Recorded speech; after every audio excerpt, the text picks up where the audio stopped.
But when I say the religion I was brought up in, I'm really talking post-Holocaust American Judaism is about the Holocaust, and Yeah. it's almost supernatural. And this is what, for someone like Sam Harris, he is a deeply religious devotee to this version of things. Like we talk about Mhm. ideological, he is completely ensnared by this ideology, which is wild that he got radicalized by it. But it's that anti-Semitism is almost a supernatural cosmic evil that has always existed, and the Jews are expelled everywhere they go because they're Jewish, and the world just you just can't sort of sustain them, and they'll never have a safe place to be. So the Nazis weren't the first. There was the Spanish who kicked out the Jews. There was Haman in the Persian Empire. He's in our Torah. You should know him. There was the Pharaoh in Egypt. These are all the same devil with a new mask. The Arabs are just a new version of it.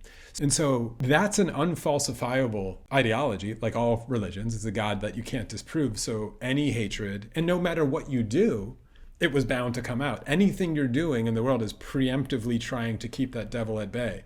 So we're building settlements in order to, like, I don't know, push out or have safety or expansion, or, it doesn't matter what we did to the Palestinians because that devil is still there. They were going to do this anyway. Everything we're doing is just out of some sort of preemptive sort of, first strike Yeah. against this devil. And after the Shoah, we just need to do it really aggressively. Never again, become warriors. We were caught off guard by being too meek. We're never going to let it happen again. So that's when they're bringing up the World War II analogy, they're not interested in what you just said, because they'll say, oh, it doesn't matter. The devil hates you no matter what.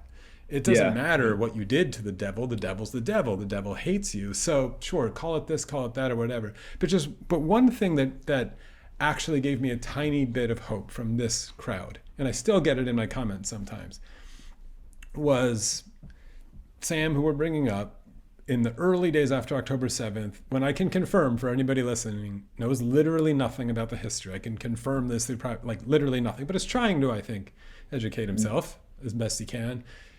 Writes, I think along with his wife, but the five myths about Israel, which I think all five were wrong, but whatever. Some of them were subjective. It was like myth number one, they're committing a genocide, and he quibbled on the thing of genocide. Myth number two was something about proportional response. Anyway, he didn't talk to an international lawyer or have any informed sort of experts on this. But the one that really mattered, that I was like, that is a good sign, is, I think it was myth number 4 or 5 or whatever. It was that Israel is a colonial project, something written like that. And he's calling it a myth.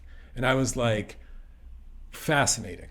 Because that one is not coming from the mouths of the anti-Zionists like me. This is not in dispute.